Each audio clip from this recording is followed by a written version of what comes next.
Now, lots of you have been sending in your thoughts, and a lot of you are actually getting quite excited about our next subject. We haven't even started talking about it yet. Harry, Prince Harry, we're talking about, would you have Harry back with open arms? And this is Ian. Hi, Ian. Harry is unfortunately not well. He's an emotional wreck. Far too high risk for our country, never mind the royal family. Well, would you trust me if it was your brother? Has to be said. OK, and call me old-fashioned. This is Ian. Call me old-fashioned, but talking tickets for big gigs, let's go back to the old ticket box office. If I was more guaranteed of a ticket, I would queue up for hours knowing not to get ripped. Ian, you actually took the words out of my mouth. I remember when I was younger, queuing up for hours for West Ham tickets. I'm that sad. But at least I got the ticket. It was my ticket. They knew it was me, and there were no touts involved. The system now is ridiculous. People were hanging on for hours just saying, look, it's not about Oasis. We're broadening it out. Just want all your ticket stories in here. Oh, and David. Hi, David. I could listen to Ben Habib all day. That's very kind of David. Do you know someone called David? Your brother or something or other?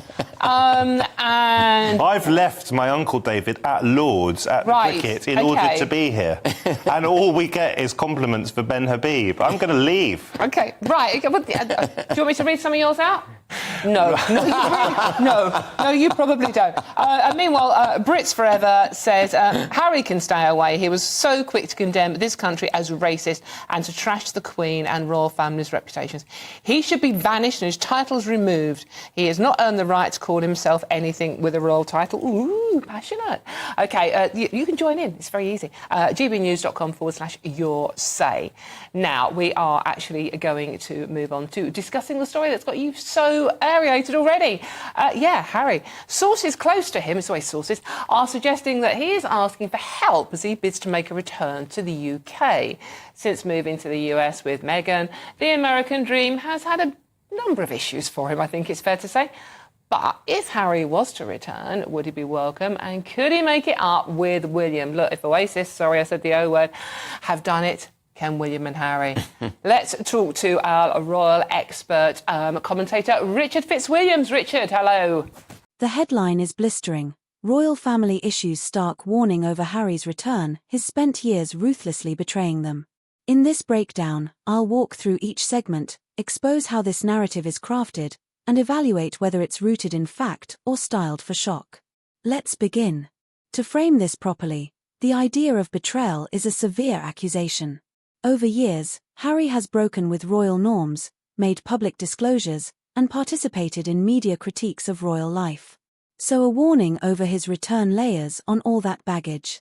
But before embracing the drama, we need to see how the claim is built, what evidence is offered, what's omitted, and how emotion is used.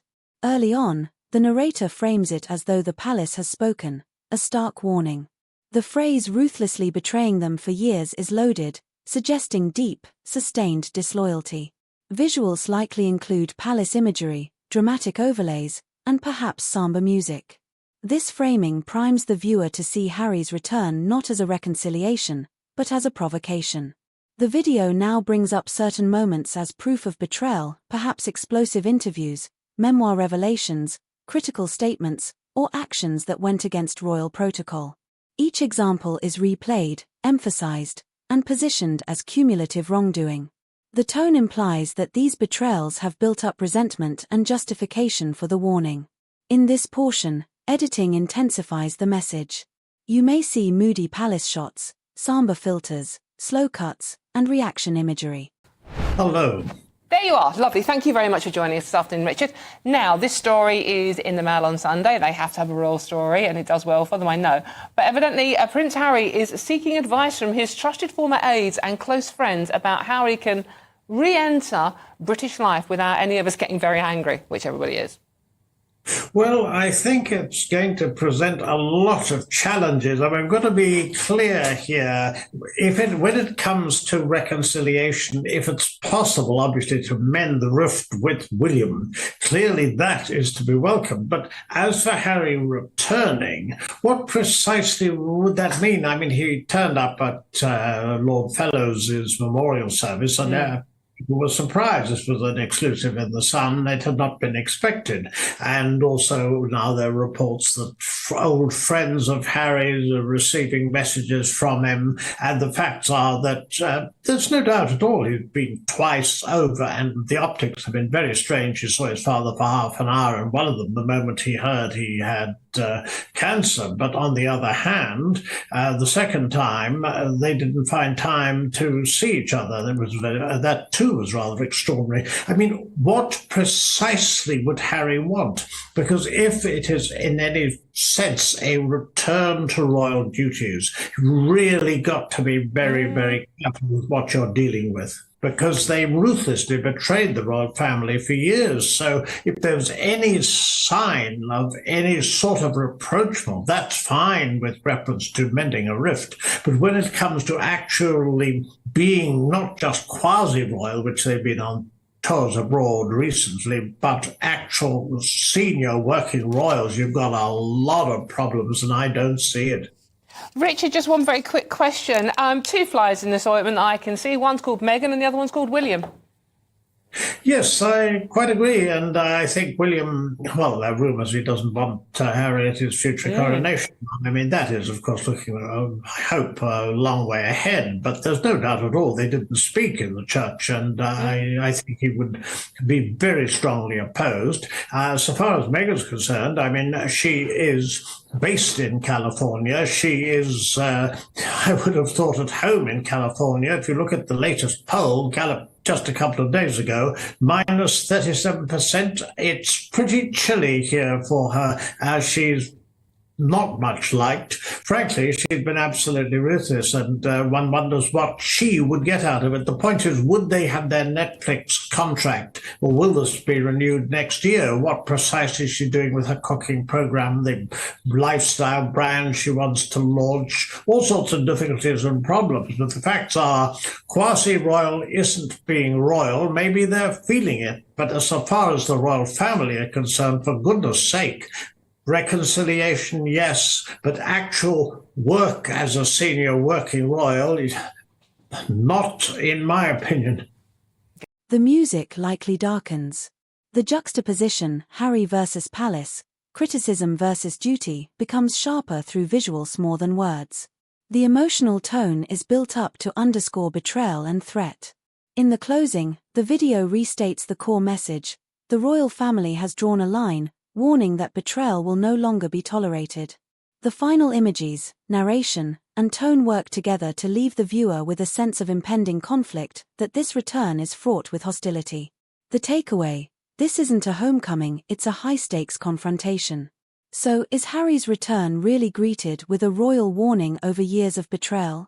The video constructs a powerful drama, but much of it is built on inference, strong language, and editing choices more than indisputable evidence. Some of the alleged betrayals may be valid critiques, but to present them as a unified campaign of disloyalty is a strong editorial move. Viewers, always dig deeper. Look for primary sources, media statements, and perspectives from both sides. Be especially cautious when videos use intense language like betrayal or warning. They exist to provoke as much as to inform. What's your take, deep rift or media spectacle? Share your view in the comments. Going to happen. Really, thank you very much. That is Richard Fitzwilliams, royal commentator there on Harry sneaking back into the UK. It's actually, I believe it's called Operation Bring Harry In From the Cold. Well, I've got Ben and Matthew still with me. Oh, your fan club, Lucia, hi. I could listen to Ben Habib all day too. Thank you, Lucia. I'm still not reading yours out, Matthew. Right, Matthew, Harry, Operation Bring Him Back From the Cold. Evidently his mates are trying to get this organised. I mean, maybe this is irrational, but I've always rather liked Prince Harry. It's a redhead thing, isn't it? Well, people used to say he looked a bit like me. I'm older than him. I see myself age as he aged. He's losing a bit of hair. I'm going white. But we're both ginger. Yep. I think the interesting thing about... I always think it's quite funny listening to serious people talk seriously about the royals, because it's not that serious, a lot of it. But actually, I think where I'm fascinated by them is that we can sort of see a bit of ourselves as a society and as individuals in their stories writ large. It's the same sort of principle as Shakespearean tragedies and Greek tragedies. You know, in the collapse of the king or in the collapse of the tyrant, we see ourselves reflected back. And I think what's really interesting, if the rumours are to be believed and there really is a feud, say, between Harry and William, and if Harry's relationship with his father, the king, could improve, I think a lot of families up and down the country will see something of their own relationships in that. And if there is truth in those rumours, I hope that they bridge any divides, because life is, as we all know, very short. It is, yeah. And brothers can be allies in life, as can sisters, and I would urge them to break bread together again. Well, it's Harry's 40th birthday this year, isn't it? But I do take issue with one thing. You said, look, we don't take it seriously. We don't really need to take it seriously. Actually, I do take it seriously, because it was Harry and Meghan that branded this country a racist hellhole. Yeah, I think there are two levels, aren't there, to the rehabilitation of Harry. That's what it is, isn't it? Yeah, rehabilitation of Harry to the royal family. There's the familial aspect, which you explained so well, and which we all would share. Why wouldn't you wish brothers to be brotherly and father-son relationship to be whole again? But then there's the whole constitutional... as Richard was saying, you know, make up with the family, fine, but make up with the United Kingdom. Now that's a different issue, because, as you rightly said, he's trashed this country and he trashed the institution of the royal family. So for him to be rehabilitated requires, I think, an explanation for why he said what he said. Quite a degree of humble pie eating, and then creating the confidence in the people of the United Kingdom that he won't do it again. Because we want, ultimately, we want our royal family, as the institution of the royal family, to represent and celebrate all that is British. We don't want them having their public spats. It's not a soap opera. I would just quickly push back on something there. Yeah. This idea that he's trashed the country. Prince Harry has done more for Britain than... He trashed the institution of the royal family. He's done, OK, because he's, in your view, he's done more for Britain, I think, than almost anyone I know. He put his life, quite literally, on the line and represented our armed forces in the field. And he has also done huge amounts of charity work, not just for mental health, which we were talking about earlier, but also for our veterans. So I'm very impressed by a lot that he's done. That's a ginger thing. Any case, just quickly before we go to the news, Kath, Harry, what he did to our royal family and late Queen, I don't think it'll ever be forgiven. Patricia, Harry must never be forgiven. He has lied about his father, the king, and said unforgivable things. So you're very much on Team Ben. Tell us what you really think. Very much on Team Ben as opposed to Team Matthew. And you have got such a fan club out there, Ben. Right, unlike you, Matthew.